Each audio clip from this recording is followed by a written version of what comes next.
Okay. Okay, great, everyone. So that said, thank you everyone for joining today. It's great to have everyone here. And I see everyone's typing their name and their organization and perhaps where they're based in the chat box. But for those that haven't done so, it would be great to hear from everyone and hear what different regions of the world that we're all representing today. That would be great. Thanks so much. Okay. So first off, I would like to introduce myself. My name is Elizabeth Eggerts, and I am a gender and Red Plus specialist with the UNDP Climate and Foresting. And we also, I also represent that role under the UN Red program as well. And on behalf of all of the other members of the UN Red gender team, including Amanda Bradley from FAO and Victoria Suarez from UNEP, we would like to welcome everybody here today to this knowledge exchange on the voluntary carbon market for women's and gender-focused organizations. And we just would love to thank everybody for taking the time out of your busy schedules to join us today. So let's go ahead and get started because we have a packed agenda. So before, though, we get into today's discussions, we have just a couple of housekeeping items that we thought we would cover briefly. So thanks so much, Jessica. So quickly, just a quick review here on some netiquette topics.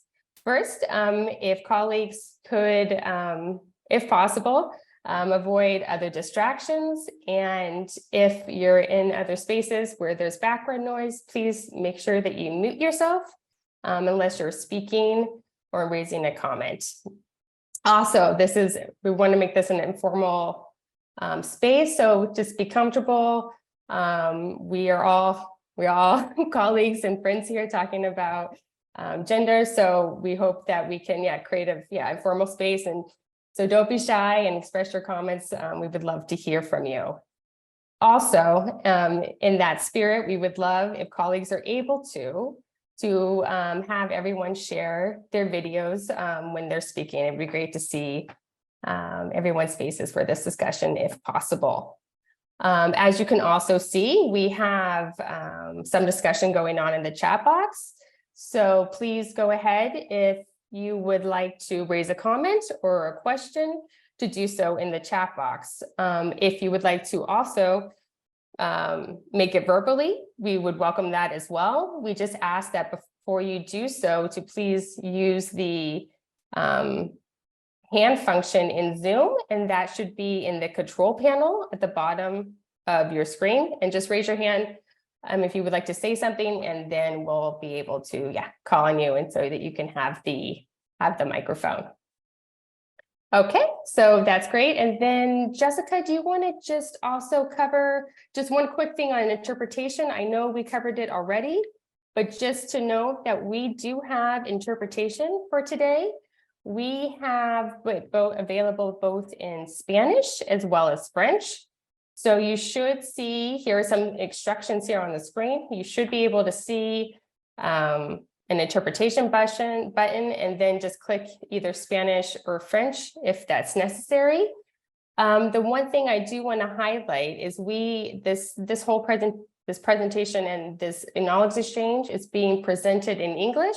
And while we do have interpretation available in Spanish and to French, we do not have Spanish-French interpretation going from those two languages. So if colleagues would like to speak in Spanish or in French, that is completely okay. Between myself and my bilingual colleagues, will be able to also help, but there might just be a bit of delay. So just take that into consideration when any comments are being raised verbally, either in Spanish or in French. So we'll be able to get to all comments and address them and respond to them, but there might just be a little bit of delay if interpretation is needed to first take it to English. So I hope that that is clear. And with that, I would like to first introduce Gabriela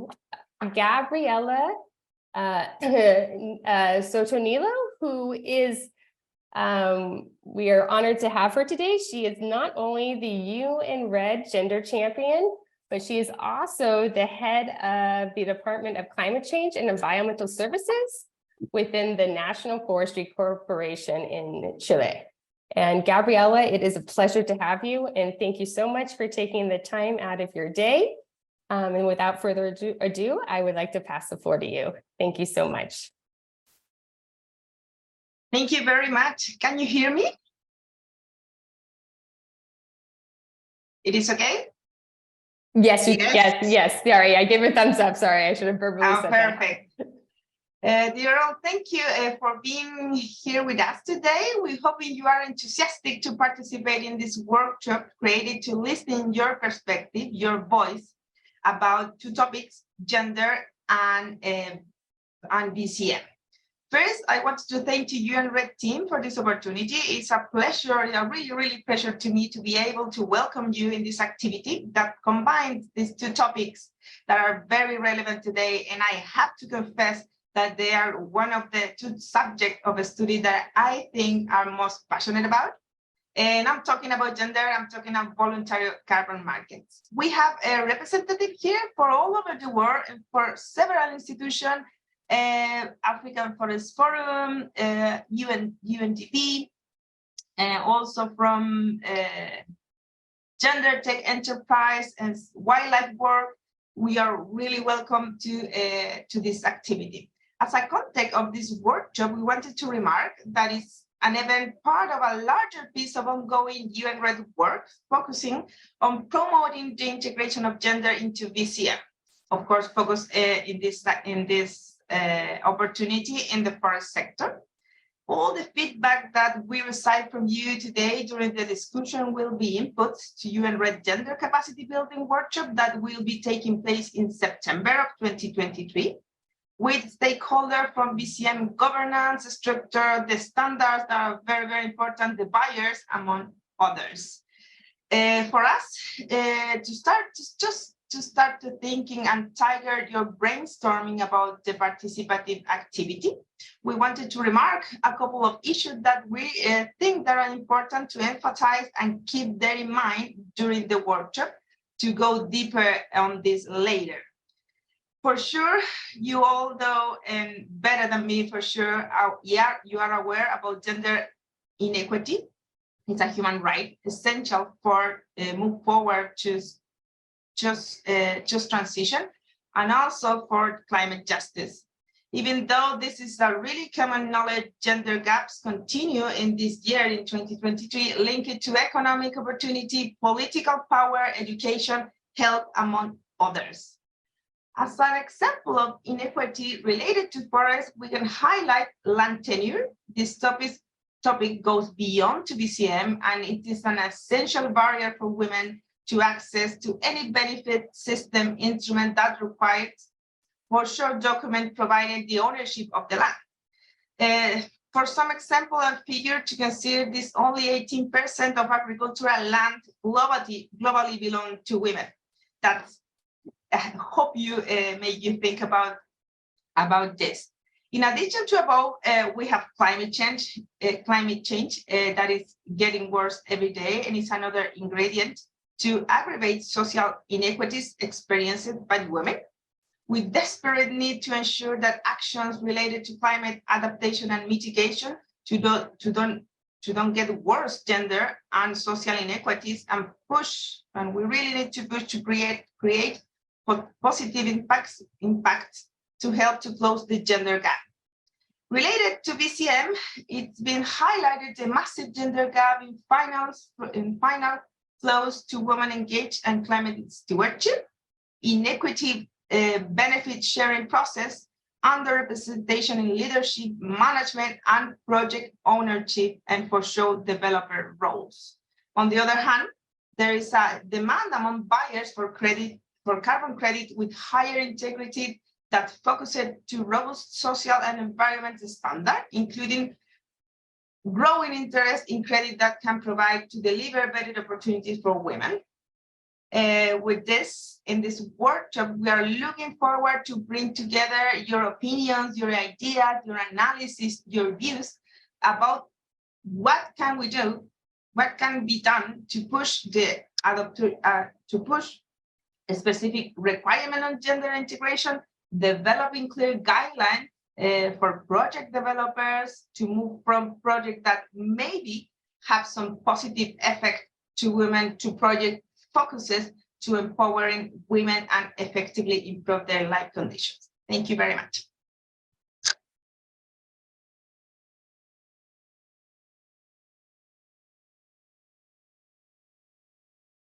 Thank you.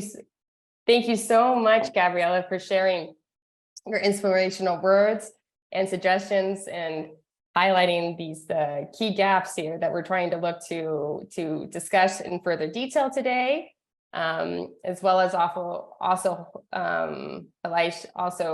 identify key areas and opportunities to strengthen gender within the VCM moving forward. That's the goal here today. So thank you so much.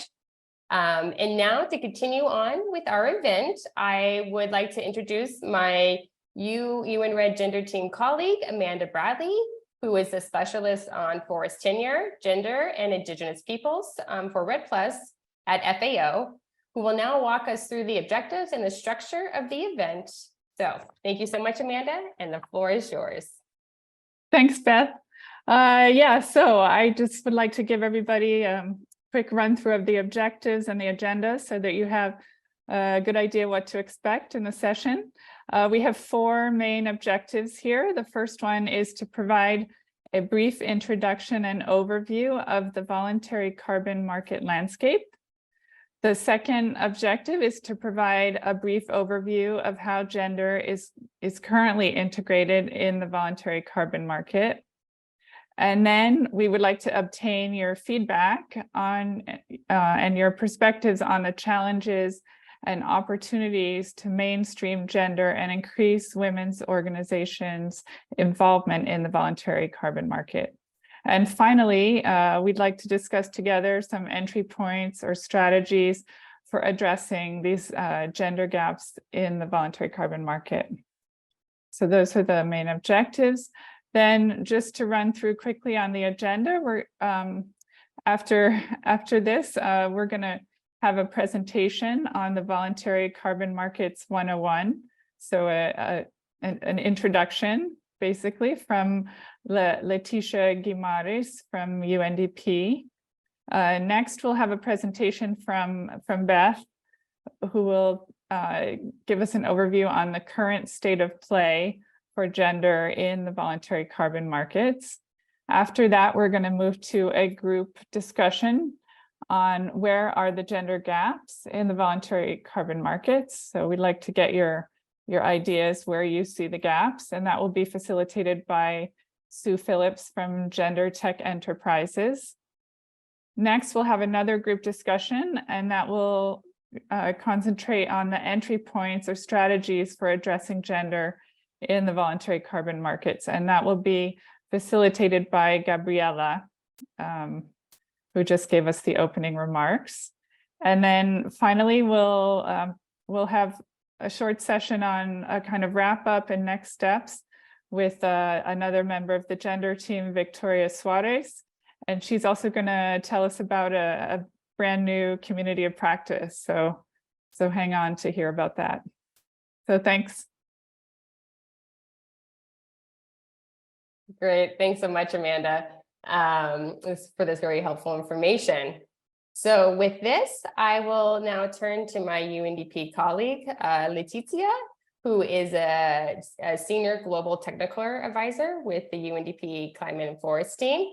And Leticia will now be taking us through the introduction on the voluntary carbon market, as Amanda noted. So with that, Leticia, I will pass the floor to you. And just a quick question, Leticia, would you like me to share the PowerPoint or would you like to?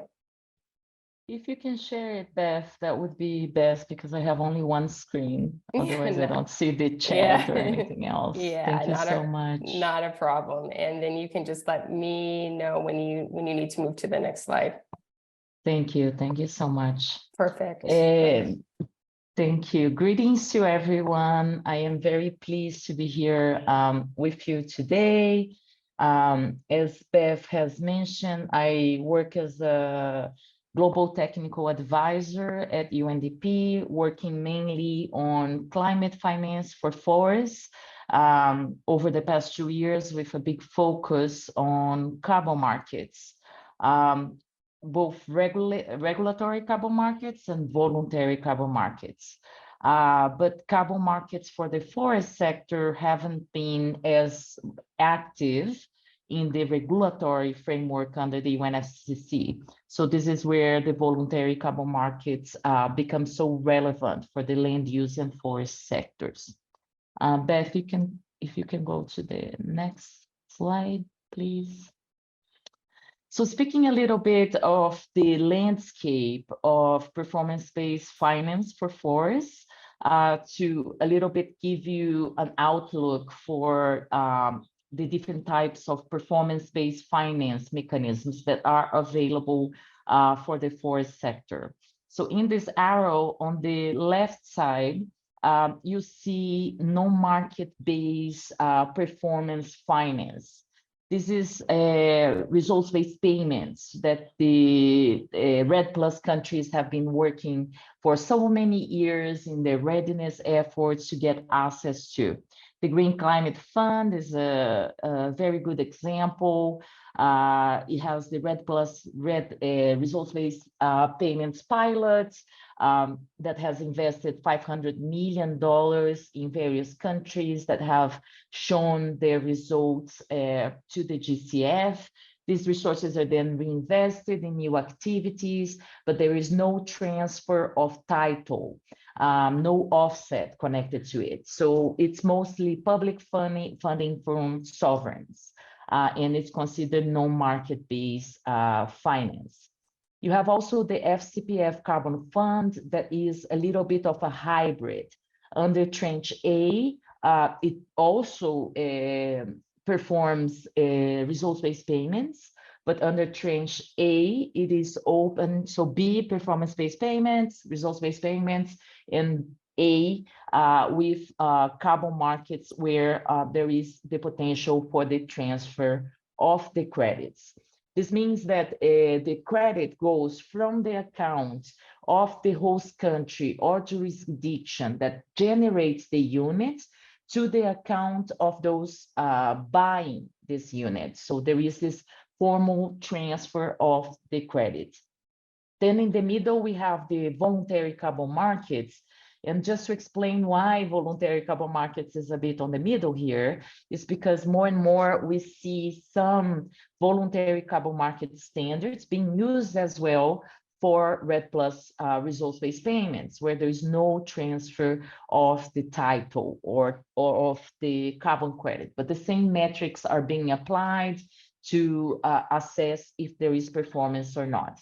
And then on the far right, you have the more specific market-based finance, which is consistent with credits that are generated either to compensate part of the emissions or to simply offset one by one, one emission done, one emission compensated. Under this type of mechanism, you have the Article 6 of the Paris Agreement, and you have the CORSIA instruments for the aviation sector. So this is just to give you a big picture of performance-based finance. The next one, please.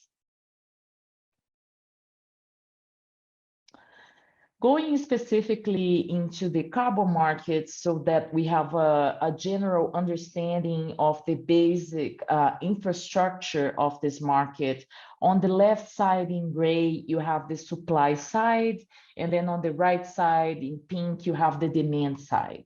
For voluntary carbon markets, the main demand is coming from corporates, companies that have their own voluntary climate targets as part of their corporate sustainability efforts. And they go into the different climate carbon market standards, and they choose the different assets that are compliant with the different objectives that they may have. What we see nowadays is that a lot of these companies are looking at nature-based solutions because of its multiple benefits that these credits offer. But I will also give you a general overview of the status of the market on the subsequent slides. Here, what I wanted to show you is how the carbon market structure work, thinking about REDD+ in particular, but also more generally. So you have a project or a program manager, which is this little dude here with a hat. Maybe as part of the gender work, we need to replace this dude with a more gender sensitive image. This is not a figure done by me. This is part of a toolkit made together with Climate Focus. But the project developer or the project manager will be responsible for identifying the mitigation options and developing the project concept note and the PDD for that project. This project will be implemented. So the project here is the little cloud on CO2. It needs to involve indigenous peoples, local communities when it comes to projects that are in areas where these communities are based. Usually land use sector, forest sector projects have this as a mandatory requirement. They need to participate since the inception of the project and also be consulted in terms of any objections they may have in terms of the development of the project itself. When it was only project level type of activities, most of the methodologies consisted simply of a non-objection based type of approach with IPLCs. More recently, in the jurisdictional approach, which I will also explain later, but just to say that these are standards that have more strict requirements with regards to engagement. So these projects are developed, oftentimes it requires some sort of authorization or non-objection from local or national governments. For the regulatory carbon markets, this no-objection is mandatory. For the voluntary carbon markets, we see the government only being involved when it is also a project participant. So one of the challenges that developing countries are facing with project level interventions is that a lot of those have been developed without their knowledge or either engagement. So many countries come to us and they're like, I had no idea, and this country has like 40 different projects being developed. What is the potential impact of that in my ability to access carbon markets? And this is very problematic because the total potential is based on a potential national accounting for the standards that have higher integrity. So these projects would need to be subtracted from the total.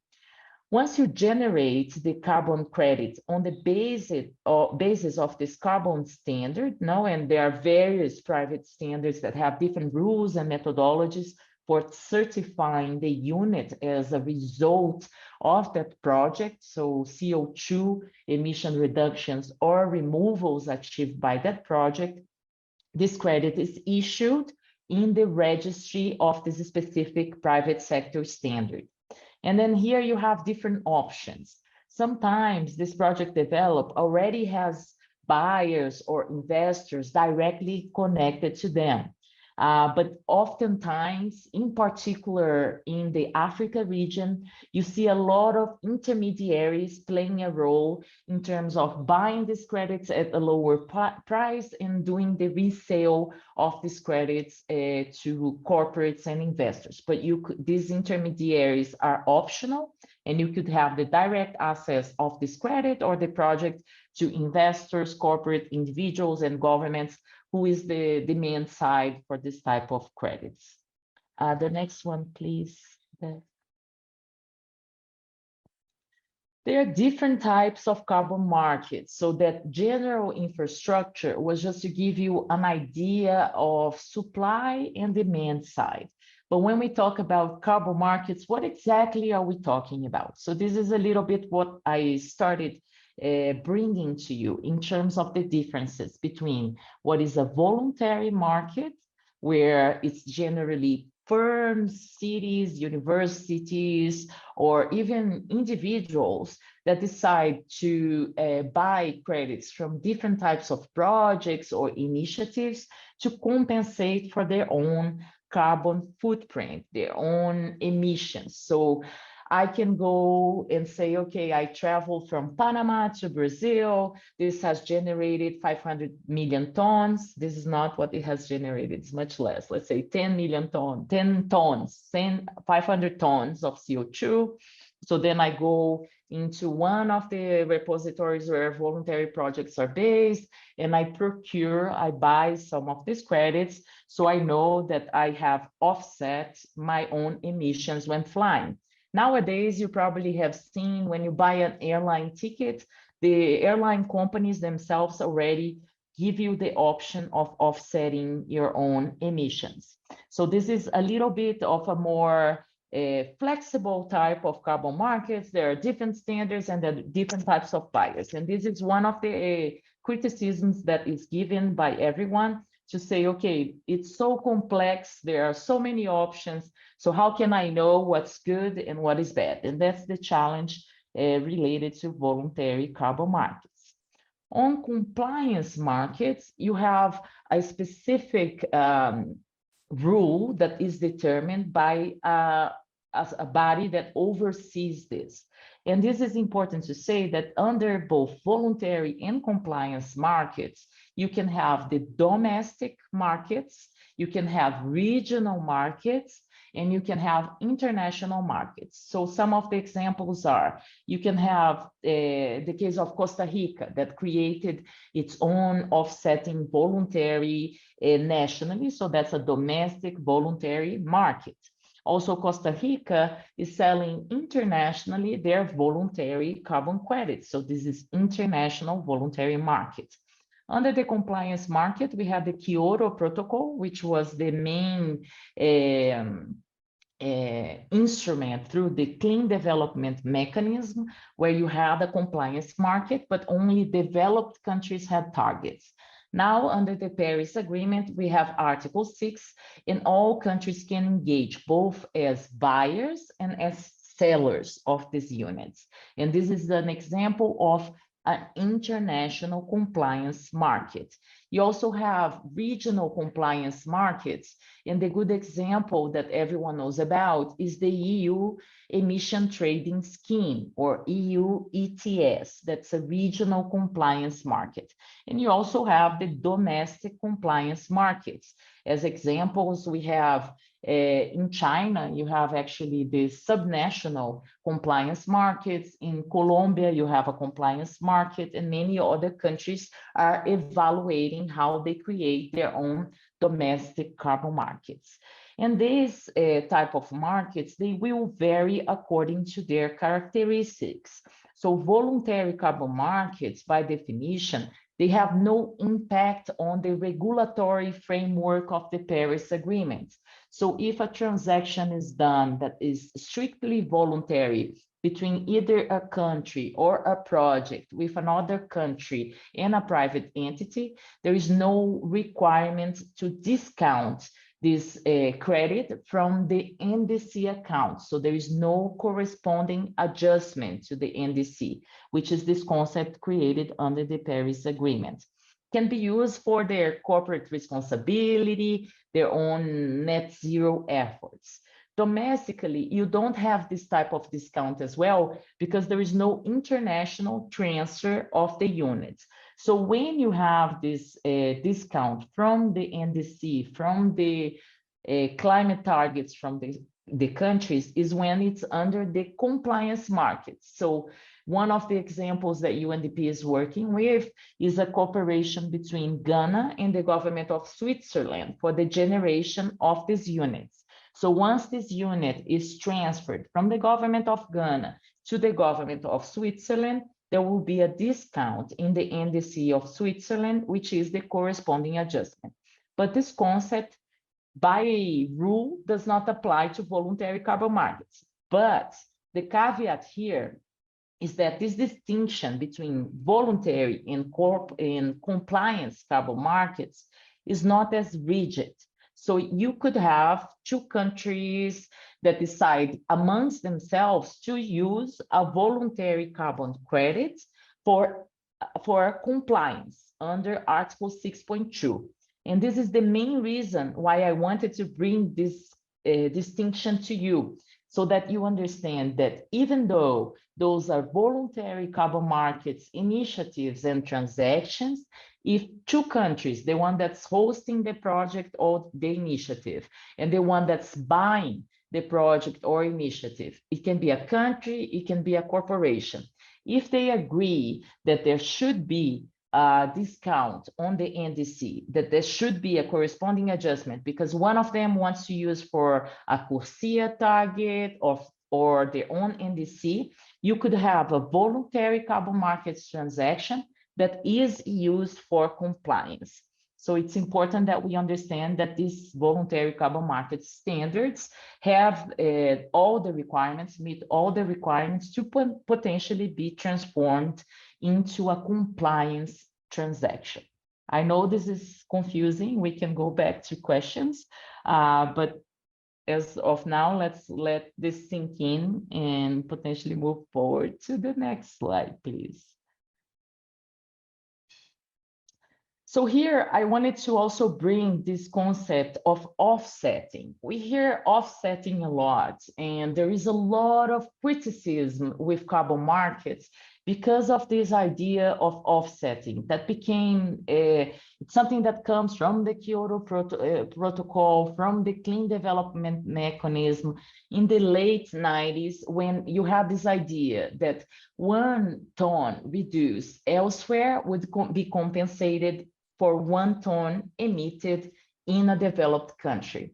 So if you have 1 ton here and then 1 ton here, is 1 minus 1. You have a zero-sum game. Even though you reduce the emission at the host country, you're like giving a permit to pollute in the developed country.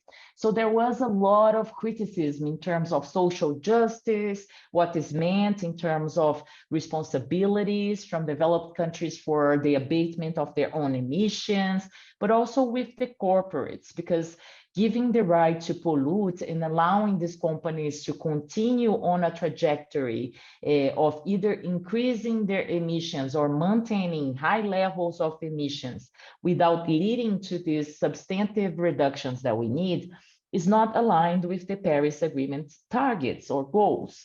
So now we are moving from this old paradigm where offsetting was the way to go, so zero sum, 1 per 1, and we are moving to this new idea of the beyond value chain mitigation. So what is this idea?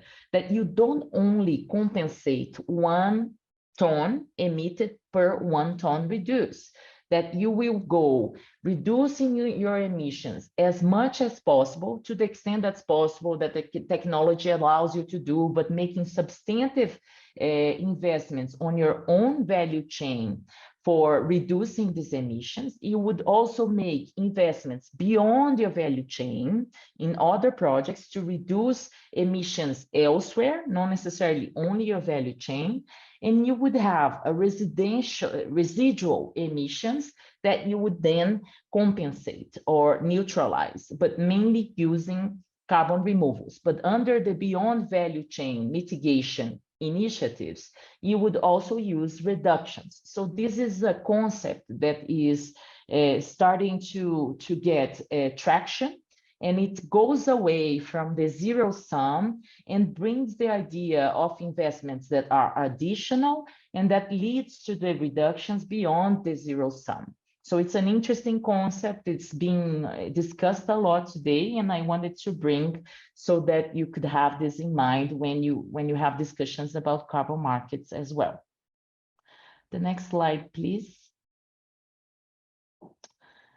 So speaking about these relationships between voluntary and, so now that it has rested a little bit on your mind, I will bring this schematic illustration so that we can have a better understanding of what this means. What's the relationship between the compliance and voluntary carbon markets? This is a question that comes a lot from Everyone wants to know, is there double counting? How do we ensure the integrity without double counting? How can we make sure that one credit that's bought by a company is not being used by the country's NDCs? So these are the questions related to the integrity of voluntary carbon markets.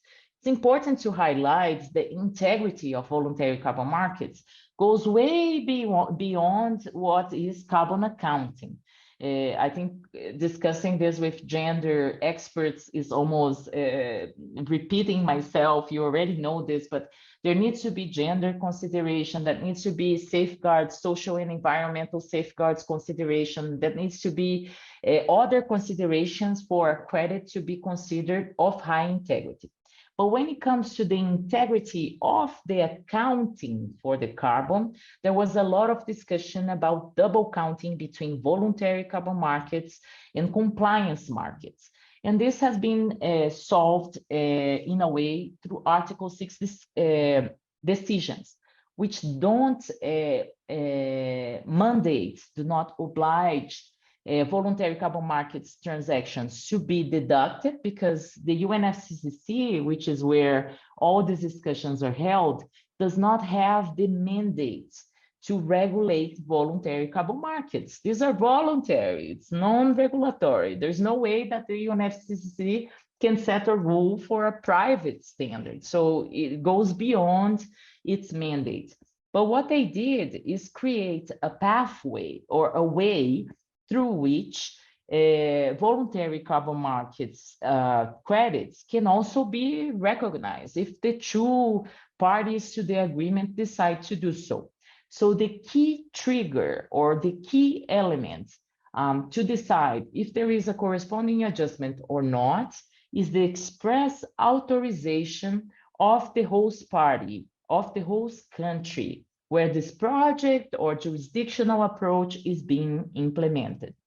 So if there is an authorization, you go to the arrow on top in orange, yes, there is a corresponding adjustment. So the buyer country NDC, this can be used for the buyer country NDC for compliance. It can be used for other mitigation purposes like CORSIA or corporate responsibility. Some companies want to have the corresponding adjustment. This is then a way that you transform a VCU, a voluntary carbon unit, into an ITIMO, which is the internationally transferred mitigation outcome, which is the unit from the regulatory markets.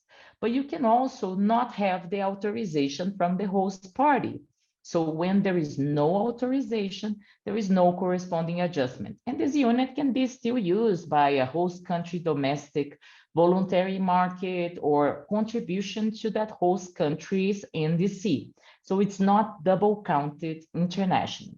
So this was an elegant way in which this issue was solved by the Climate Change Convention under the Article 6. And it's also important to note that voluntary carbon markets are an important means through which the private sector is making significant investments in developing countries, in low carbon projects. So this is also part of the commitments of the Paris Agreement. There is a commitment to provide new and additional at-scale finance, and voluntary carbon markets are a mechanism that the private sector usually is appealing to them because it doesn't involve governments, it doesn't have as much bureaucracy. They can just go to the registry and choose whichever credits they want to buy. And this is a financial contribution for the country that is trying to achieve its targets. So I think with this, we can go to the next slide, please. I know it's a little difficult to read, but I'm sure that we can share the slides afterwards with all the participants.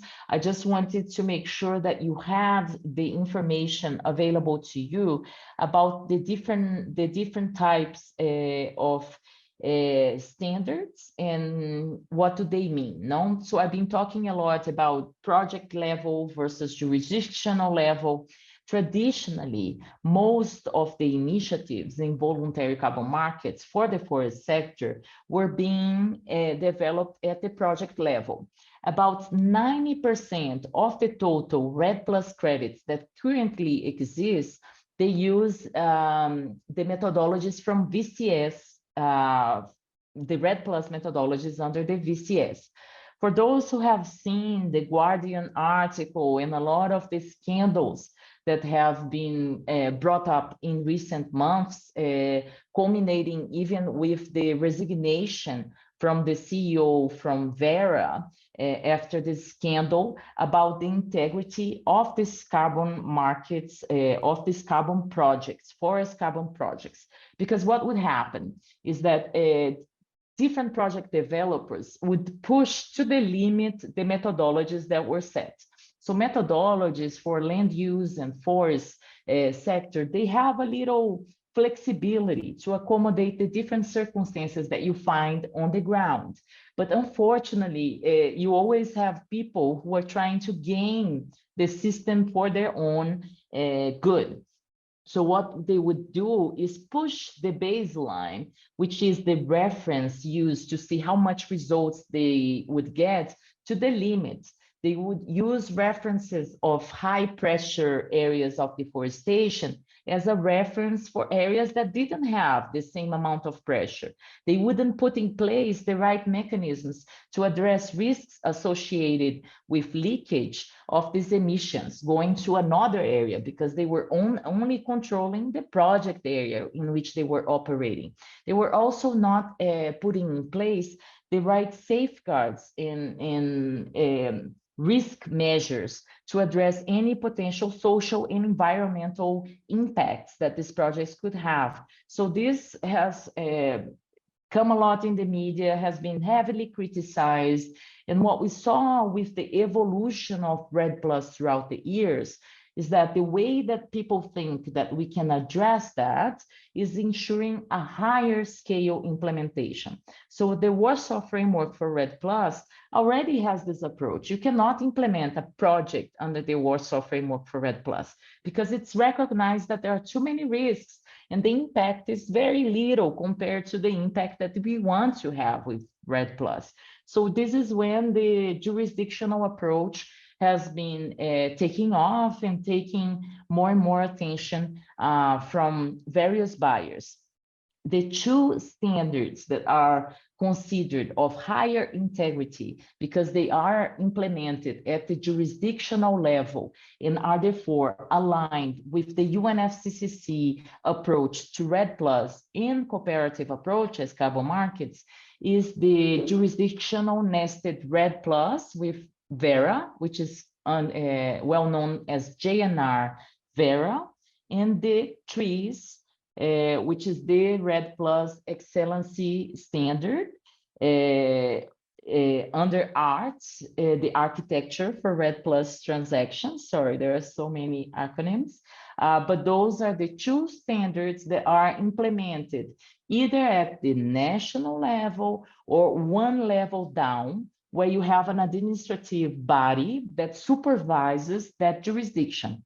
Does that stop project level activities from happening?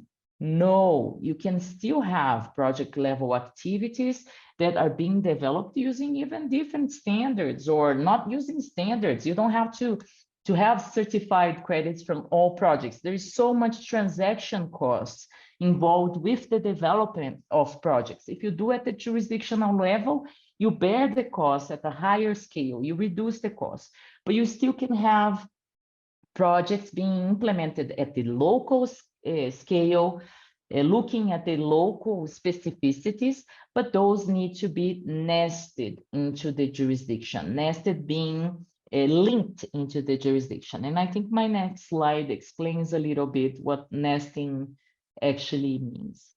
Beth, please.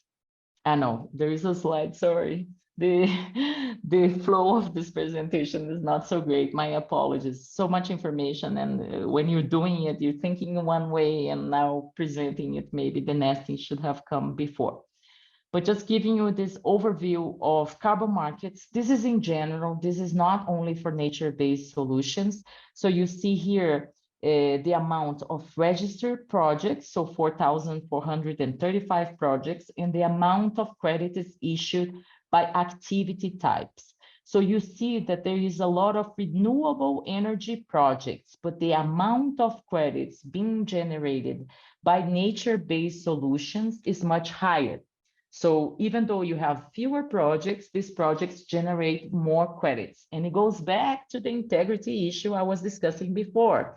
Not necessarily these projects were being very conservative with their baselines. And this creates a big problem, because if you are having a company that is emitting fossil fuels emissions and is compensating their emissions with credits that are not real, you have in the end a problem, because you're not really mitigating. It's not even 1 per 1.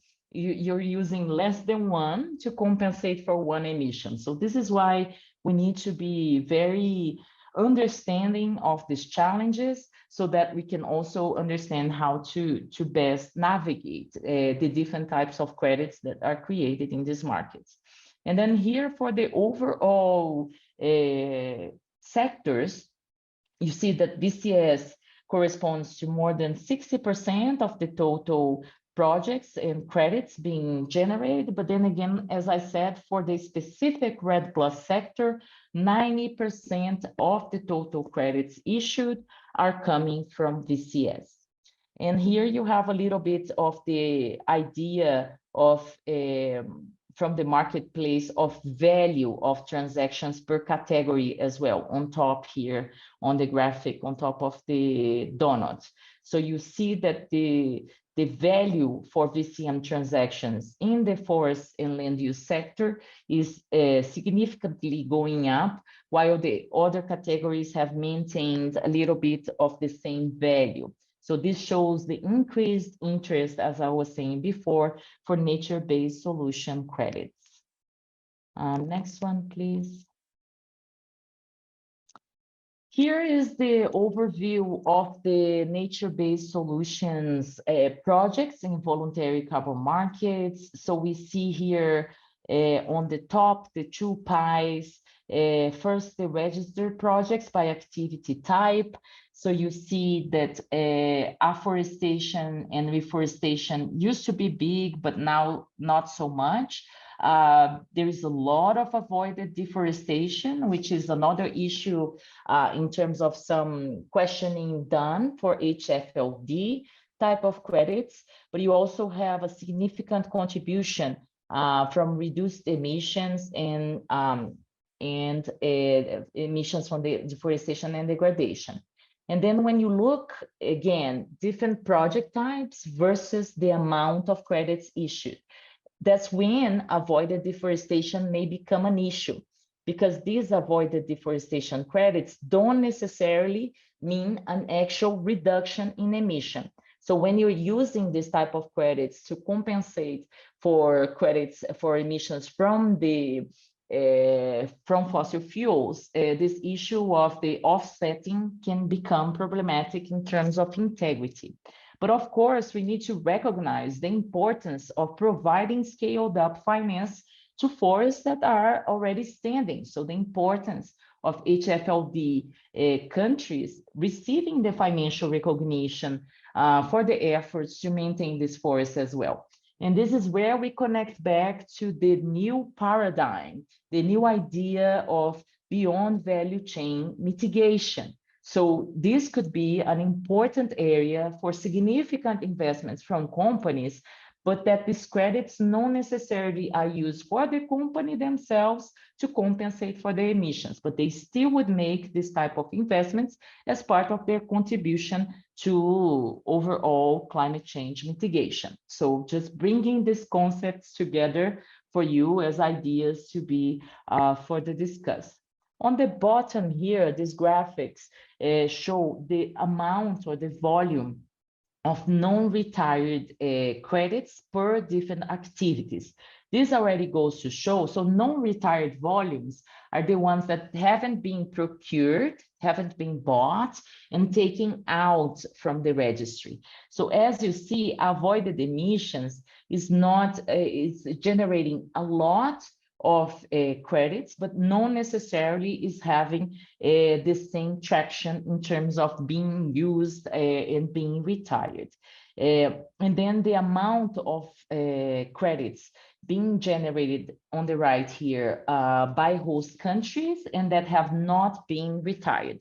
So those are credits that are still available in the market. And you see, of course, India, China, and Brazil, who are big players in the CDM, who have more history in carbon markets, coming first in terms of number or total volume, number of projects and total volume of credits that are available for purchase. Just to give you a general overview of nature-based solutions in the voluntary carbon markets. The next one, please, Beth. See, here is when we go back to nesting. Apologies, everyone. Now we know that we should move it right after the explanation about the different types of standards, just to get back to it and understand, right, that the REDD+ projects are important because they bring the specific investments to the activities on the ground, to the people that live in those areas, and engage those people more directly.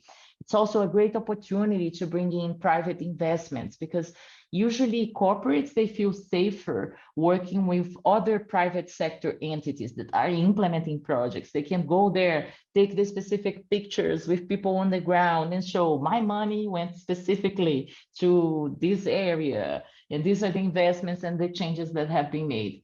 When it's jurisdictional, it's all the investments are diluted at a higher scale. So each approach has its pros and cons. So they should all be promoted and enforced. What is important here is to make sure that they are consistent. And just to give you an example, the state of Acre in Brazil was the first state that tried to implement the GNR method under Vera. They did a lot of investment on this because they wanted to get the whole state certified, right, as a jurisdiction under Vera. But when they needed to nest the existing projects they had into the results that they were accounting for at the jurisdictional level, they came to the conclusion that just 2 or 3 projects were accounting for the total result of the total jurisdiction. So this means that, you know, probably these projects weren't being as conservative, because how can you have just 3 projects in specific areas being responsible for the total result of the jurisdiction? This is why this concept of nesting is so important. We need the jurisdictions to work with the project level activities to understand the impact that these projects have in reducing the risks associated with deforestation, in making their contribution, so that part of the results can be allocated or designated for these projects to also continue to incentivize the project level activity. There are different approaches to nesting. In some cases, like the case of Cambodia, originally the country preferred to just go with projects. So you would have the direct relationship between the registry and the specific project level activity. So it would be under the first nesting type here on the left. Now that they have already developed their own jurisdictional approach at the national level, they have the structure set for implementing REDD at national level, including a national reference level. They are working on a nesting legislation to allocate the different assets. So it would go through the national structure, but would still create the incentives for the projects. And in doing that, you have 2 different types of ways of doing. Either everything goes through the national level, or you can have some going to the national level and some going to the specific project level activities. Different types of approaches that the Vera has put forward. Under R3s, they leave it open, so jurisdictions and national entities can determine their own way to do nesting. They're not prescriptive in the way that nesting should be done, but all high integrity standards require that project level activities are discounted from the jurisdictional baseline. And this is where this type of coordination becomes so important. Okay, I think we can go to the next slide, please. I wanted to detail a little more the safeguards assessment, which I think is where the link with gender, even though Beth will make a much better presentation that includes this information, but just bringing the concept of the safeguards assessment. It has 3 key steps. The first one is gathering the information. The second one is making the assessment of compliance, know if there is evidence of compliance, what are the compliance gaps, and then you define what is the plan for conformance. No, there are these gaps, and this is what I'm going to do to become compliant with what the requirement is.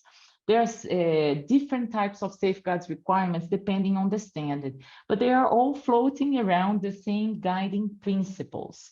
You have transparency and inclusiveness, you have risk-based lenses, you have this jurisdictional ownership, sustainability, quality assurance. It needs to be holistic and harmonized. So these are some of the guiding principles when you do your safeguards assessments. But the indicators and the specific areas that they will look at will vary from standard to standard. But there is a way, and this is what we've been working under the UN RED and more specifically as UNDP, that you can create a single risks assessment and safeguards assessment to be encompassing of the various types of requirements from the different standards, because otherwise it becomes too onerous, to comply with each one of the standards. And it's on gender that we sense that some of the guidance or some of the reference and indicators are missing. And this is why this meeting is so important, because you're the ones that need to provide this type of guidance to improve voluntary carbon markets standards. Next one, please. This is just some of the building blocks, promoting participation, having inclusive governance, building the institutional capacities, the promotion of indigenous peoples and local communities' rights and women's rights, the equitable use of proceeds. No, it needs to have a distribution of the gains of these projects that is inclusive of the various parties that are contributing to these results.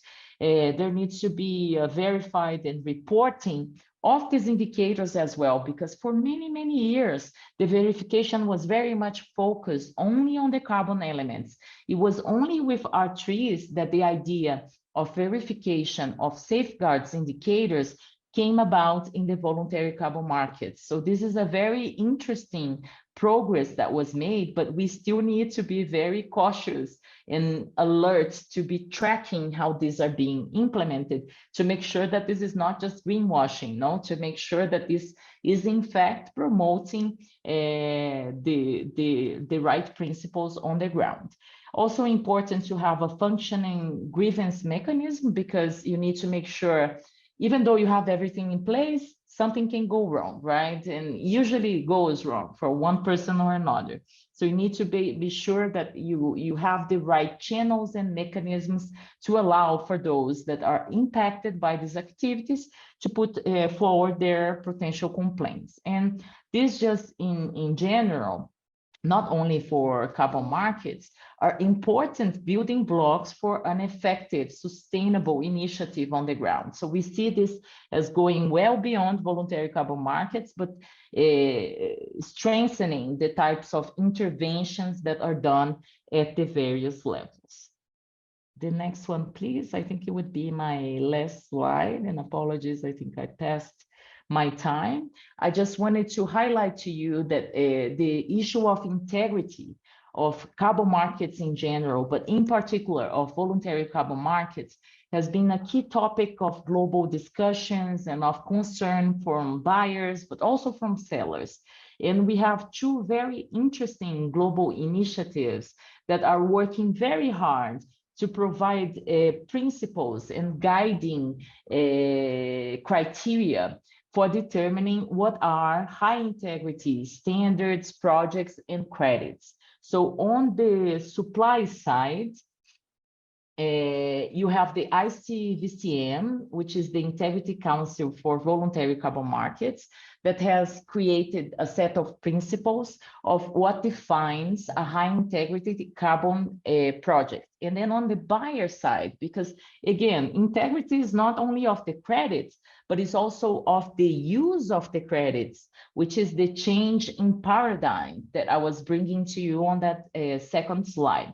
So on the buyer side, what type of claims are being made with this credit? Are the companies saying, oh, I am net zero, or, you know, I am new, my products are neutral, carbon neutral? We hear so many concepts and so many terms that it becomes very difficult as consumers and as advocates for climate change mitigation and for stopping this climate crisis to understand if the companies are going in the right direction or not, if they are making the right use of these credits, if they are procuring the right credits, if they also make the measures to reduce their own emissions.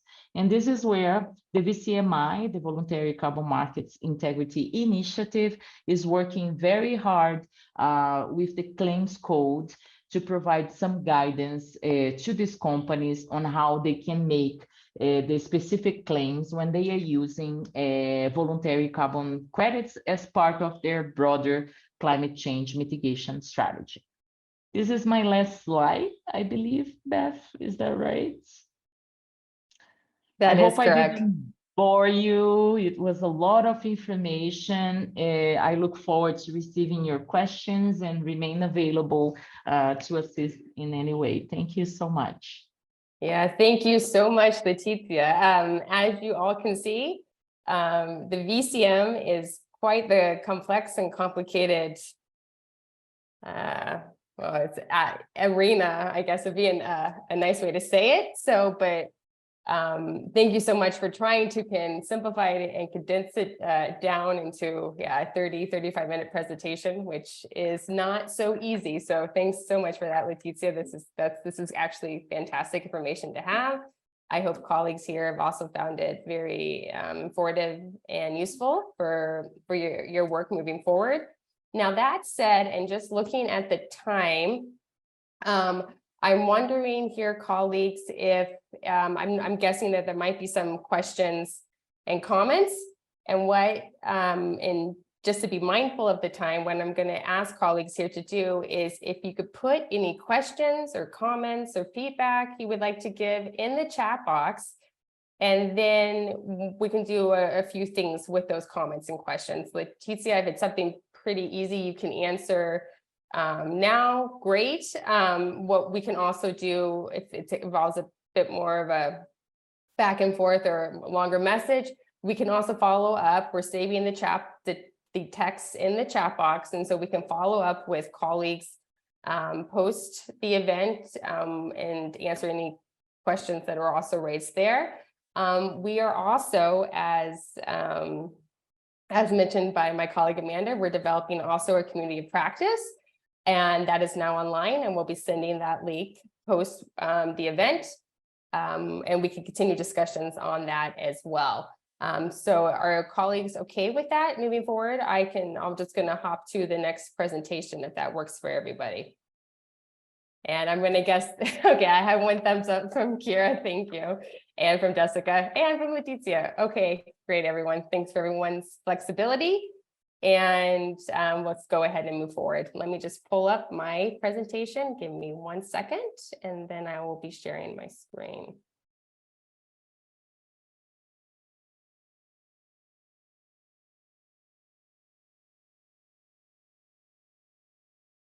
Hold on 1 quick second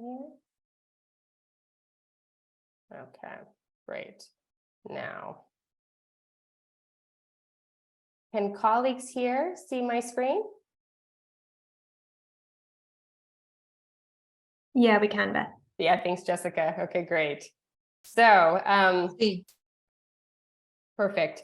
Okay, so currently, we're going to now be moving into discussing and looking into how gender is integrated into the voluntary carbon market. And this is going to be building off Letitia's presentation. And hopefully we will connect some dots in that regard. That said, I do want to make just a few disclaimers about this presentation. As you've noticed from Letitia's presentation, the VCM ecosystem is very large and very complex with different governance, institutional frameworks and standards, buyers and sellers, and different financial and finance intermediaries. So for the purposes of this presentation, and given some of the time constraints that we have, and this is not a 3-day workshop, only a 2-hour event, I'm going to be just focusing on some key areas that we can discuss. But again, if there's any more discussion or people want to talk about a specific item in a bit more detail, we have different avenues that we now can do this post this event. Another key thing I would like to highlight is that the information, much of the information that's in my presentation is thanks to a very informative and detailed analysis that was done actually by 2 colleagues that are with us here today, Sue Phillips and Olivia Jenkins. And that was a report that was done through the ASEAN Low Carbon Energy Program. And the report's called Integrating a Gender Lens into the Voluntary Carbon Market. And maybe perhaps, Amanda, would you be able to share a link to the report in the chat box? And then also we will be sharing this presentation along with Letitia's presentation to participants and registered colleagues after the event as well. So again, this will all be available as a reference moving forward.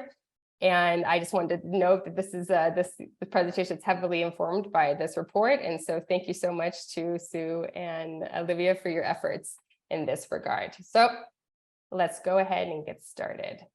So first, I thought it would be helpful before we get into discussions about how gender is integrated into the different aspects of the voluntary carbon market, to first talk about what does it even mean to integrate gender into the carbon market, and how in the best case scenario, how might that look? And so first off, we have here different entry points that I've noted that again have been drawn from the report I mentioned earlier. And I've organized these different entry points across 5 different themes, of which the report also does. And we have, I'm not going to go into the detail on every single one, just in effort to try to stick on time. But one thing that you're going to notice is that these different groupings, there's also trends. You see similar activities across these different areas as well. So for example, under increasing VCM access to women, one of the key first activities is demystifying VCM for women's organizations and groups. And we hope through this workshop today that we are starting on that process of doing exactly just that.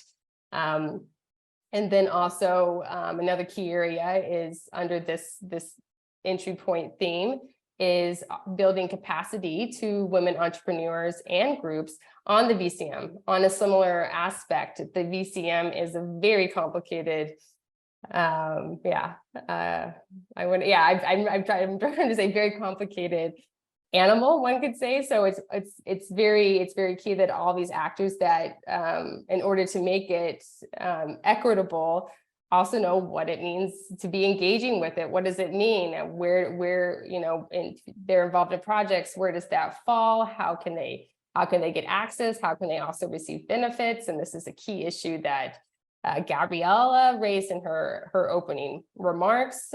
These are all something to think about. The next entry theme of entry points is integrating gender into the actual VCM standards and projects and initiatives. And that can involve a range of activities that we often see are often standard good practices in other climate finance related work as well. So into programming documents, making sure, women, men, and other marginalized stakeholder groups are part of decision-making processes.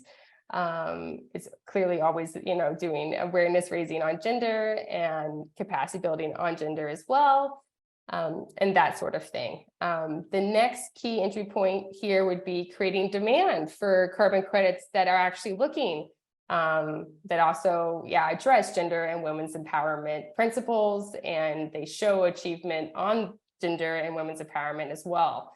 So it's also demonstrating the business case of why gender is important in VCM and why someone or a company would want to buy a carbon credit that has, proven results on promoting gender equality and women's empowerment. There needs to be an increase on the demand side of things, increased demand for that. And then finally, for another key aspect is a raising or increasing market awareness and resource and expertise on how to integrate in the business case for integrating gender in the VCM. And there's a lot of entry points for doing that. And we don't have to start from scratch on this either. There are proven good practices and lessons learned on that we can generate through different climate finance work that's been going on. And then clearly, there is a key aspect in doing all of this also at the national level, making sure that different work going on within governments on the VCM is ensuring that there's integration of women or gender focused organizations. That could be in multi-stakeholder platforms, that could be in doing different capacity building and raising activities, and other activities that are also noted here. So, and just to highlight, most of this presentation moving forward will be focusing on this column here that I've circled, or with the red box. Again, this is also because this is such a diverse and complex field. And so we need to kind of focus this presentation, I think, and just kind of tackle it bit by bit per se, versus trying to take the whole entity all at once. So this said, we're going to be looking right now at a couple different carbon market standards, which Leticia did highlight in her presentation. And we're going to be keeping that on a focus on the forest sector, just to kind of also focus in our discussion, because there's also there's different types of carbon market standards out there that have a larger focus than just on forests. So that said, these different standards that I'm listing here are specifically organized. It's a little bit of a qualitative assessment on my part, but in terms of where we're starting here with the gold standard, and I would definitely say that this has the strongest gender integration of the carbon standards that we will be discussing today. And I'll list that one first, and then we'll slowly kind of go down the scale of, less, and where they stand in terms of actually integrating gender, if any at all. So here, what's interesting with the gold standards is they have a gender policy, a very comprehensive gender policy, in fact, that applies just not to projects, but also to the secretariat, the board of directors, and different governance committees as well. And one of the items that they require of all of their projects is that all projects need to at least achieve a level of certification noted as gender sensitive. And all projects need to at least meet that minimum requirement. And then projects, depending on how well they integrate gender and prove that in the application documents, can also get a proactive gender responsive certification as well. And the key elements of getting at least a gender sensitive certification is, to make sure I'm looking at my notes just to make sure I have this correct. is to make sure that first that within any kind of societal context that's discussed, that there is some aspects of gender-related information that's conveyed within project design and within that analysis. The projects need to at least comply with the safeguarding principles and requirement, the one that's specifically noted on gender, which is principle 2. And then they also need to ensure that when discussing their stakeholder consultation engagement efforts, they need to also include gender elements within that, and they need to make sure certain gender elements were included in that process. So, and just a note, I'm just going to move to the next slide, but in the notes on the slide, I have links where you could go to get more information, to get more details on how these two different levels of certification are applied by the gold standard. So the next standard we're going to be talking about is Plan Vivo. And they've also done, although I've noted here some gender integration, they've done not as much as gold standard, but they do have a pretty comprehensive integration of gender within their eligibility requirements.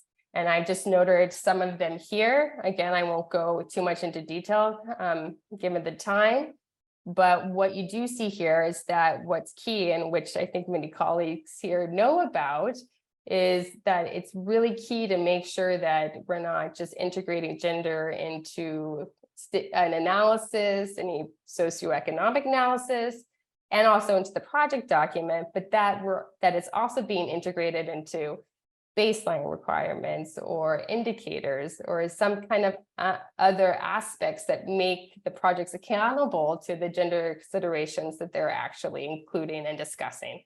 And that's what Plan Vivo is taking also a step beyond that. I think the bare minimum to at least try to address those issues. And I think that's something to this is great to see, and something to so maybe another good practice that can be adopted by other standards moving forward. Okay, so and then the next one here, we have Vera's verified carbon standard, and that again, Leticia did chat about this a little bit in her presentation as well, and this is where a majority of Red Plus projects are involved in right now, about 90%. I think, Leticia, that was the percentage of projects. And so they do have some gender requirements, and they do have a broad statement noting that within their broad statement on the importance of gender equality, but again, it's a broad statement. Within their safeguards requirements, they have a no net harm approach. And within that, they ask that, that's in regards to environmental and socioeconomic impacts. There's not anything specific per se on gender within that statement. But one can say it's still overall inclusive of gender aspects, but it's a bit implied. And then communication and consultation is noted, and that it's a requirement that it be done in a socially appropriate manner, including on language and gender sensitivity. But what's key with VCS here is that it also has a partnership with WCAN's W+ standard. And some colleagues here might already know of this. This standard is basically this partnership allows project developers to be able to apply for the W+ standard, and they apply it to their VCS programs to then demonstrate contributions to women's empowerment and gender. So then in turn, they can receive both verified carbon units from VCS, which are jointly labeled under both standards. So they meet VCS and the W+ standard requirements for doing that. So in case colleagues here don't know what W+ standard is, though, I thought I should highlight it. So it's I feel like this always, I think I'm just I think what BCS does with W+, I think if more carbon market standards were to do this, I think this would start to go a long way in addressing the, some of the gaps that we're seeing in the in the VCM. But I understand there are issues and why everyone's still a bit, I guess, hesitant, because in terms of just the issue of addressing safeguards in the VCM is also just another layer of requirements. And then you tack on gender. This is often the argument that is heard, that how can we keep on with so many requirements, the transaction cost of even being involved in the VCM gets so high, then it's like, where in the end is the value added for participating in the VCM. So with that, disclaimer, I still feel like this is the W+ standard is something that can really still be, I guess not exploited, but really explored more by different carbon standards to help improve their gender sensitivity, or how gender's, then supported under them. So a bit of a background, it was created by WOCAN, and it's an independently verified quantitative methodology for assessing impacts and outcomes for women. And it can be, in the W+ standard units can be monetized and traded, just like carbon credits. And the key aspect of the W+ standard, which makes it quite unique, is that it returns money to project developers, which also requires a minimum of 20% to be returned to local women's organizations. So if a project developer decides to want to, undergo the process to get W+ standard units and credits, 20% of the proceeds that come from that need to go back to women, to support women's organizations and women's empowerment, either within the project or the jurisdiction that used it. So it's quite a unique thing. So it's putting them, the benefits back into the hands of women, which is great to see. And it's designed to be implemented with carbon and with non-carbon projects. So in terms of VERA and VCS, W+ can be used with that as demonstrated, but it can also be applied along other monitoring, reporting, and verification procedures of any VCM crediting program. And it includes the 6 different specific categories noted here on the bottom right-hand corner of my screen.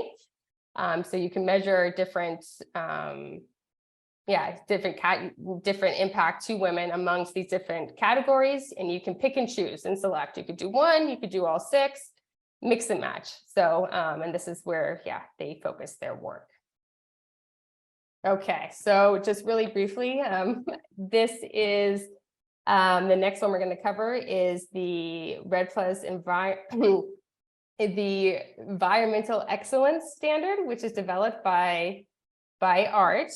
And again, I really see that we're short on time because we want to have some time for group work with everyone here. So if colleagues are okay with it, I've listed briefly here some different ways it integrates gender within its environmental, social, and governance guidance document. There is a little bit there, but it's just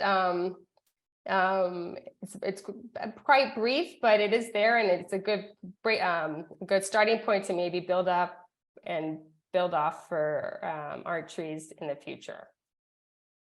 And then lastly here, we just have 2 other items that I've grouped together because there is little to actually no gender integration into them.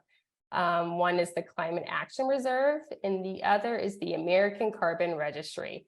And there's very little gender there, and often it's just implied in terms of larger social safeguards elements. So not much to actually discuss. So really briefly, I thought I would just cover here how gender is then integrated into the carbon integrity initiatives that Leticia briefly covered at the end of her presentation. So firstly, I thought what we could cover here is the Integrity Council for the Voluntary Carbon Market. And again, this was based on the supply side, so the seller side. And for here, we see that women are well represented in the ICVCM governance structure, and we have different statistics available. And that's also in this presentation in the notes section, but it's also, I've pulled this data from the report that I mentioned earlier at the beginning of my presentation, the integrating a gender lens into the voluntary carbon market.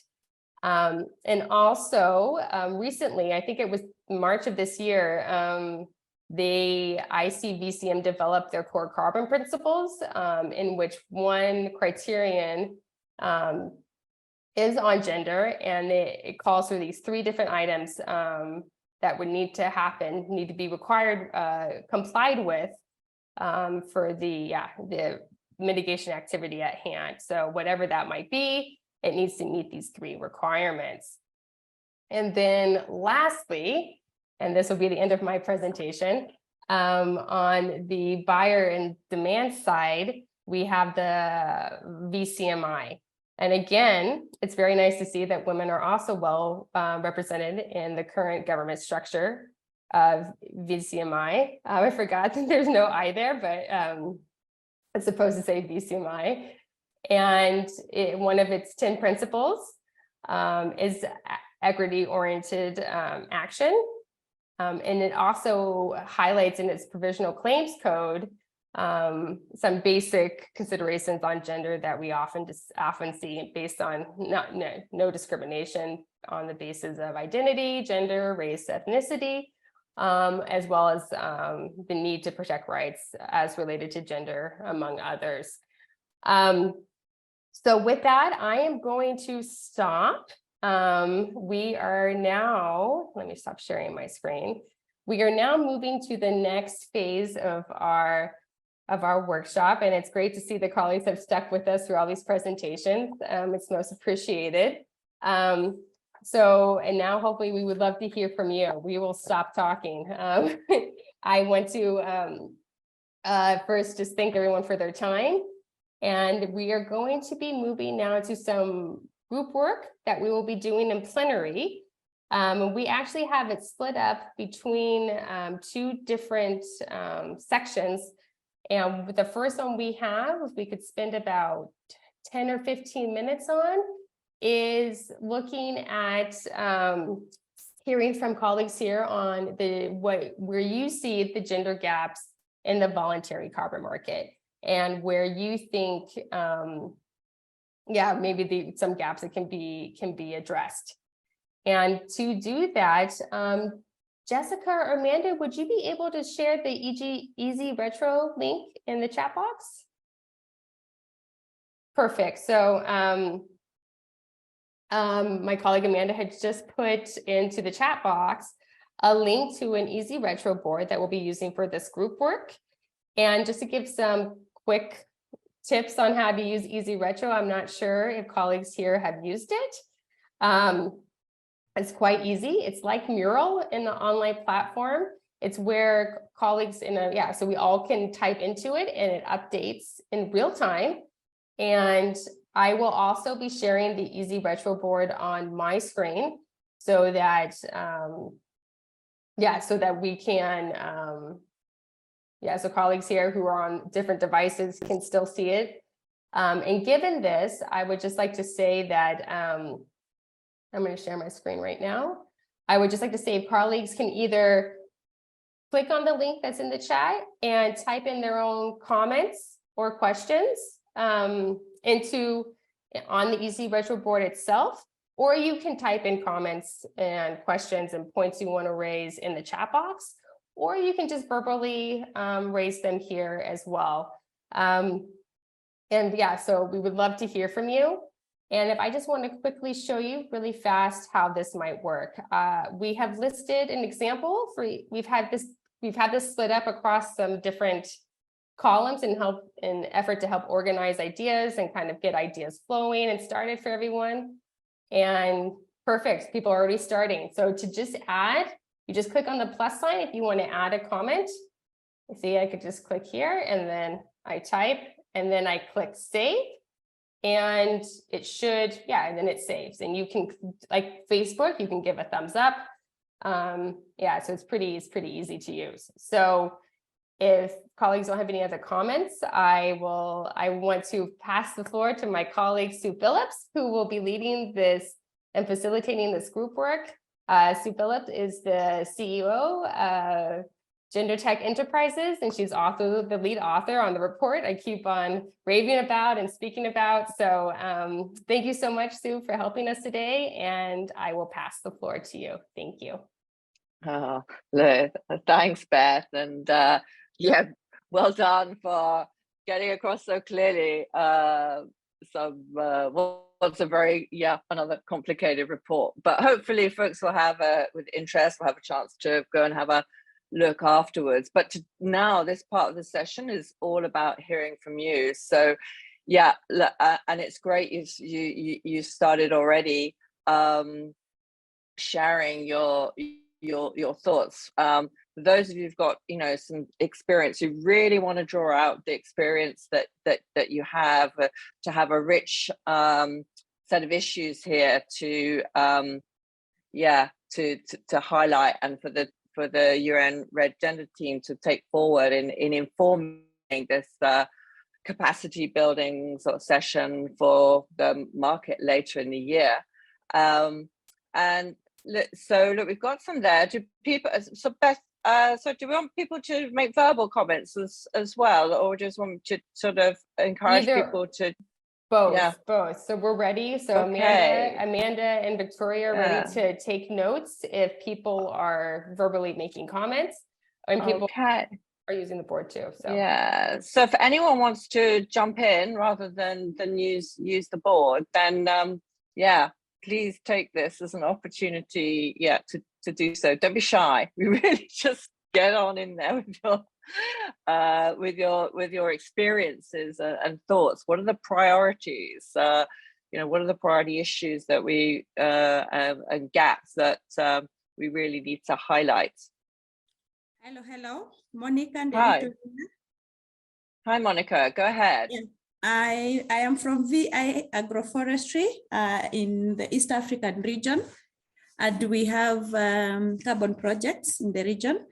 And I think one of the challenge that we see with women is the issue to do with land rights, especially where we have highly patriarchal family setup. So it becomes a little bit hard for women to own the process because they don't own the land, and therefore they cannot own even a tree on that because it is an investment.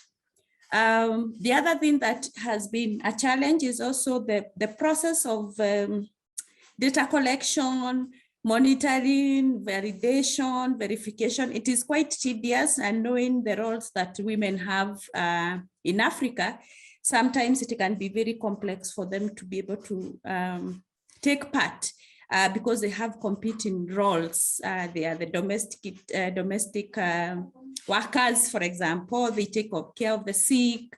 So there's a lot of things that we need to consider that are gender specific. Thank you. No, thanks, Monica, for highlighting both of those things. And great for us to be saying like more women's participation, but that has to be offset against the practical realities. Okay, I've got. Oh, good. I think hopefully these are in order. Because I've got 3 hands here. Maria, would you like to share your experiences? Monica, Maria, you're on mute. Hola, sí. Bueno, yo lo que quiero comentar es, digamos, en México, igual ese es el problema que tenemos, el acceso a los derechos de la tierra son demasiado pequeños en comparación a los hombres, ¿no? Las mujeres no tienen la participación en cuanto al derecho de la tierra y por ende, pues, no puede, digamos, tomar decisiones al respecto, ¿no?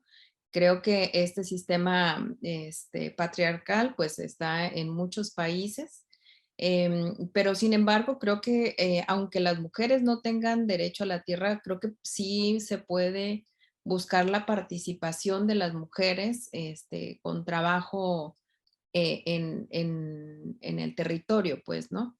Igual que las juventudes. Siempre y cuando igual no trastoque, digamos, los intereses de los que tienen los derechos plenos sobre la tierra. Sin embargo, sí debemos de buscar de qué manera podemos trabajar, incluir a las mujeres, porque ellas también están en los territorios. Ellas también saben del trabajo y es muy valiosa su participación. Entonces, creo que podemos coexistir, convivir, pero sí a tener como las formas claras de inclusión sin trastocar los derechos los derechos plenos sobre la tierra, ¿no? Gracias.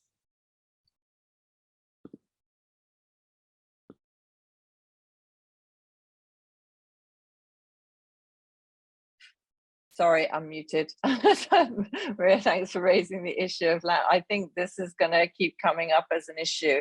And as we move forward, it would be great to see where there are examples where women do not have land tenure rights and how projects have successfully incorporated sort of women's participation and indeed, help with securing security of tenure.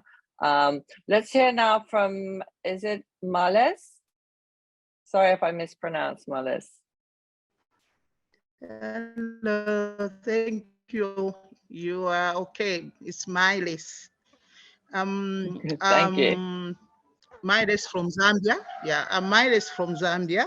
And I just want to comment on this. My country is extractive industry dominated, meaning that my country depends much on the mining. And then that's where the issue is. Because huge lands are allocated to the mining companies, and then they fence the areas, including the forest where women were collecting firewood. So for them to engage into this process, it becomes a huge problem. But also the traditional leaders who seem to be very powerful, because if this project is to approve, first we need to go to the traditional leaders, and then they approve the land, and then you can start your project. But also the process from the government departments. Some departments were not like our forest department here was not part of the officers who were trained in this RED project. So then the provincial has to prove, and therefore you have to go to the national so that the ministry can endorse.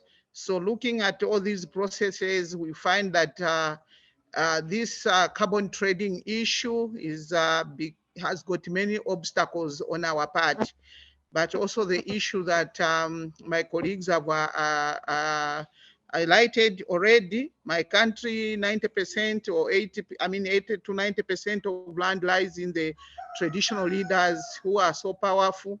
So if you don't get along with them properly, they can block all what you want to do as a project. So this is our experience, but also there's I don't know whether you call it a myth or you can explain to me, because people are complaining that carbon trading is only enriching the people who are supporting it, because those on the ground and you who are in that project, you get less benefits. So maybe you can help me understand on that one. Thank you.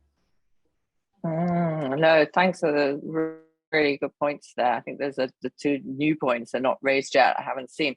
To pick up on your question about the benefit sharing, yeah, this is one of the big criticisms, and there's increasing concern at every level, but even at the level of the global governance level of the integrity Council for Voluntary Carbon Markets sort of really wanting greater transparency on where money is flowing, and more emphasis on benefit sharing with local communities. So yeah, this is such an important issue to raise. So thank you for raising it.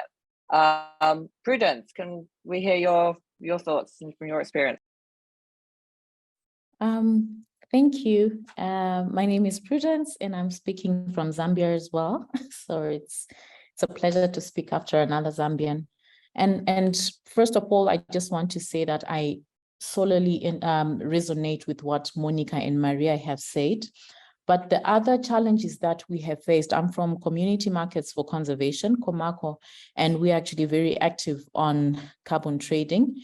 And we're working with over 250,000 smallholder farmers, and 52% of our farmers are actually women.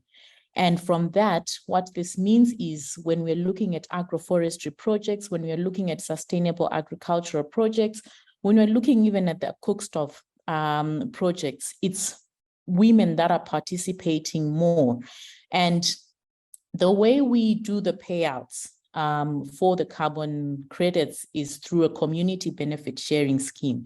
And one of our major concerns that we often have is, yes, we are paying out the funds to the communities, but within that framework, to what extent are the activities that actually align to gender support infused in these frameworks? Because at the end of the day, we are recognizing the contribution that the community has done. So we do not necessarily want to impose on how they spend their money, as you want to give them much freedom. But what we have noted is starting point, the decision making, like Miles has indicated, the chiefs are key to that. The community leaders who are male are key to that, and as well as the projects that may come out. I mean, there might be a borehole that might be sunk, or a community building that is built, but all those are not necessarily aligned to supporting gender initiatives. And I think that's one of the major challenges that we have faced and that we see. The other aspect, I think it's the same thing where you're looking at, does the money get to the intended recipients? Often at times, because we also have women participating and their contribution to a quality standard, these women have no clue. They have no idea what a VCM is. We saw how complex this talk was for us and us trying to grasp it. And we are not even involved in the generation of credits. We are just contributing to policy and decision making, and we are the few privileged women. How about the women that are actually on the ground? And I think that's one of the critical disparities that actually exists, to say when we talk about the challenges that exist, to what extent does the woman in the rural community, then this resonates with Africa, to what extent does the woman in the rural community even know what is taking place in these markets? We may not necessarily want to break it down to them as presented today, but what kind of knowledge can be extended to them so that they actually know what they are worth and what they are contributing? And there, when those facts are channeled to these women, then they are also able to speak up and demand what's entitled to them. But at this moment, whether they get $1 out of a million credits, they are still grateful, because they're just grateful for that little empowerment, yet what they are contributing is worth so much more. So those are some of the challenges I just wanted to bring out. Prudence, thanks so much for sharing, and it's great to have an example here, someone who's really working hard to get women involved. But that question of information and simplifying all of this, absolutely key.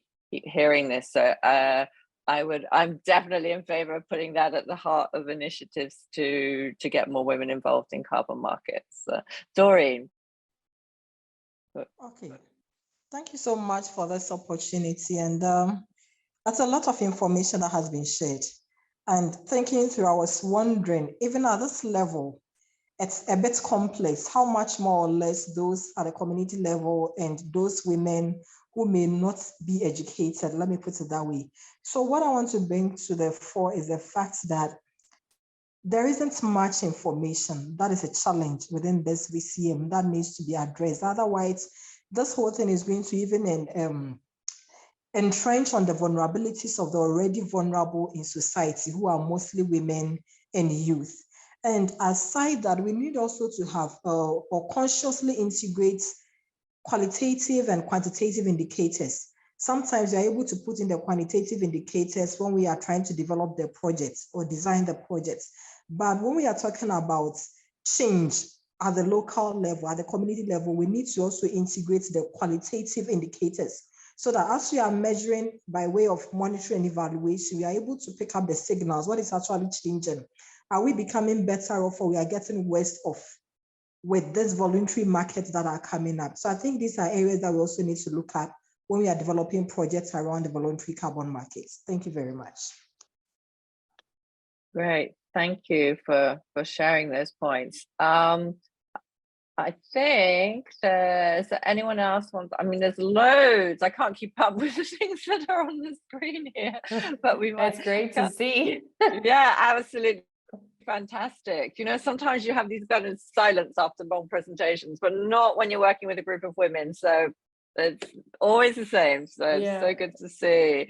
But I don't think I have any other. Oh, yep, Catherine. Let's hear your thoughts. Bueno, muchísimas gracias. Qué pena. Bueno, hablaré en español, que es mi idioma materno, entonces se me facilita más. Entonces, en primero, muchas gracias por esta gran oportunidad de estar en este espacio, por la invitación realizada y por todo lo que pues, he logrado aprender y absorber en este corto tiempo. Yo solo quería como aportar un ejercicio en que una de las líneas de trabajo, y que es muy claro frente a la brecha de conocimiento de las mujeres sobre el mercado de carbono, sobre todo lo que esto implica, sobre las oportunidades que existen para ellas, es súper importante. Pero también creo que otra línea de acción, y que es una brecha muy importante y que lo tenemos todos los que trabajamos en temas de género, es la falta de sensibilidad y conocimiento por parte de los tomadores de decisiones. En muchos casos no solamente hombres, sino también a veces mujeres que están en estos cargos. Y es como, ¿cómo se habla el tema del enfoque de género? ¿Cómo se incorpora? Porque a veces el que se ha discutido en muchos espacios, el que se ha hablado y lo conocen, pero el cómo siempre es un tema que queda en el camino. Y creo que es otra de las brechas que hay que responder. Hay que trabajar en esto, hay que acercarse a estas personas encargadas en todos los niveles de tomas de decisiones y hacerles ver la importancia del enfoque de género y cómo incorporarlo, porque lo que no se ve, no se responde. Y muchas veces sí hay muchos tomadores de decisiones, la mayoría de hombres, es cierto, que están ciegos frente a esto. Entonces, solo quería responder porque estoy de acuerdo con todos los demás comentarios, pero creo que ese también era un tema importante a tocar. Gracias. No, thank you, Catherine, and yeah, for bringing in something that hasn't been brought in already. Such an important point about just really understanding decision makers sort of understanding why gender is important, how to incorporate. And that came a lot in the study. There's a lot of interest, but it's like, well, how do we do it? You know, how do we do it? Any other comments? Beth, you tell me when we need to stop, because I'm just kind of observing the time. Technically, we have 7 minutes left in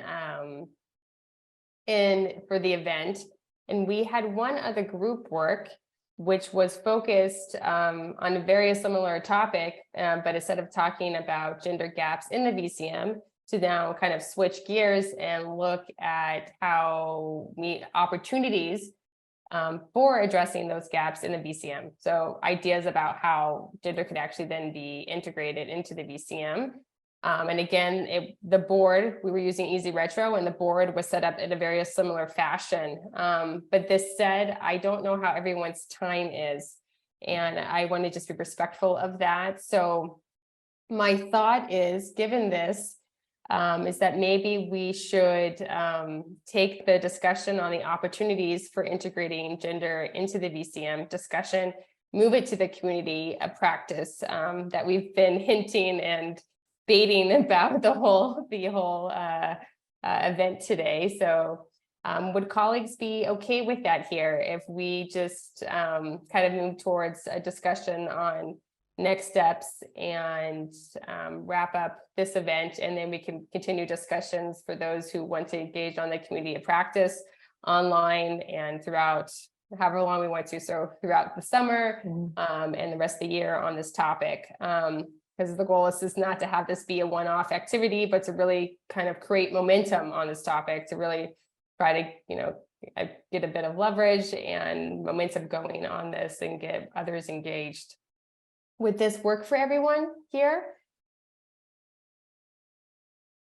I can't really see because I'm sharing my screen still, but I think, yeah, so I think on that note, I just want to say it's fantastic as I scroll down, just it's such rich and extremely helpful feedback.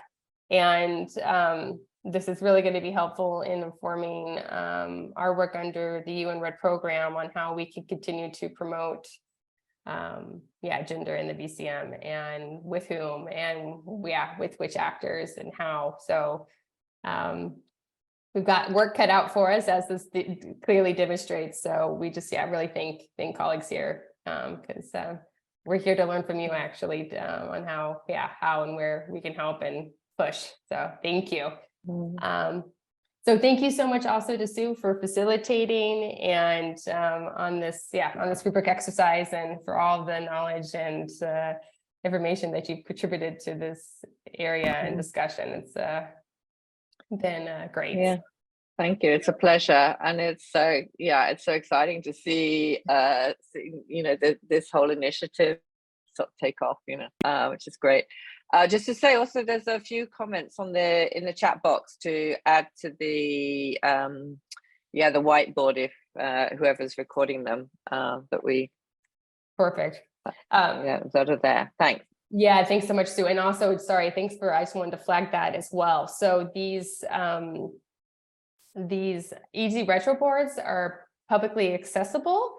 So colleagues here, even after the event, you can go in and add to it as you wish as well. So we'll keep them open for another week. So if anything comes up and you want to add it, you can. We will be adding the comments that were made in the chat box and that were raised here today to these easy retro boards as well. So thank you for that. And on that note, I would like to now pass the floor to my fellow UN Red Gender Team colleague, Victoria Suarez, who is a Safeguards Officer with UNEP, to wrap up and discuss a little bit what the next steps, what we have planned here with gender and the VCM under UN Red. Thank you, Victoria. The floor is yours. Thank you, Beth. So please stay with us just a couple more minutes. We are going into the end of this event. So the next steps, we will send a follow-up email with information, materials, and the presentations that will be shared. So you will access the information that was used for this event. And we will also share in that communication a survey. So please share the feedback that you have with us. It's important to know what you think about the event, and also how we can use this experience for future events that are going to be coming the next months of this year. And as my colleagues mentioned before, this is not just one-off event. We will be having other events, another event towards August or September of this year. And we are also having some additional briefs or inputs that will be produced. So all the information that you share, your perspectives, will be considered in these coming events and inputs or documents that we will be producing. You may have heard several times that we are talking about this community of practice. So we are excited to announce the launch of this community of practice. What is this? This is a platform to continue the conversation all together. So this is a voluntary platform. We will be asking you in the email, in the follow-up email, to tell us if you want to continue to be engaged, and we will put together topics, facilitate the communication, and open the discussion to hear more from you, to develop proposals, to identify actions that we can put forward to address the gaps that you have mentioned, and to continue engaging women's organizations in this discussion about voluntary and carbon markets and all these other initiatives that were mentioned. So we want to continue building capacity. Please let us know if you want to be engaged in this community of practice. Finally, but very important as well, please take a few seconds to fill the Zoom poll that should be appearing soon in your screen. We want to hear from you. What do you think about this event and other details? So Jessica, if you can help us launching the poll, that would be great. We want to know few seconds, what do you think about the event and whether or not you want to be engaged in the community of practice. You should see now the 4 questions coming up in your screen. Remember to scroll down. You need to rank each question, and then if you go down, you will see second question, third question, and fourth question. These are basically to know if your understanding on voluntary carbon markets has improved thanks to this event. A little, not so much, hopefully a lot. If your understanding on how gender is integrated in voluntary carbon markets has improved as well. If you were able to provide feedback and if you engage in the group discussions, we saw a lot of interesting inputs and feedback shared. And all the feedback shared, either spoken or in the chat, has been captured in the board.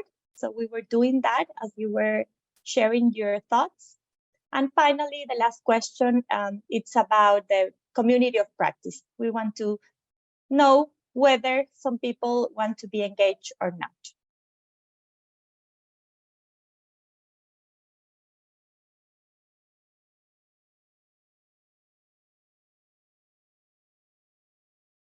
I don't know, Beth, if the answers are coming and if we have already people's answers, or should we wait a little longer? Oh, I see the results. Yeah, Okay. so we have the results here. And then so yeah, colleagues want to look to see what the cumulative results are. They can just look here. So yeah, post it in. So I think on that note, I'll stop sharing just because I know we're a couple minutes over. So thanks for this. Thank you very much. Yeah, we are hoping that some learning was shared. We know this was one event, so of course we cannot have big changes, but we are hoping this would move towards the 5 spectrum with more events or with the community of practice. And great to see the yes answer in the community of practice one. So stay tuned. We will inform you about when the conversation will be launched, and you will be getting more information through email about the community of practice. Yeah, thank you, everyone. And just to add, I just want to thank the interpreters that were here with us today. They did a fantastic job. Thank you. Much appreciated for everyone's efforts. And I wish everyone a good rest of your day and evening. So take care, and I hope we continue this discussion moving forward. Thank you. Thank you. Bye. Bye. Thanks so much. Bye-bye. Lovely to see everyone. Gracias. Bye.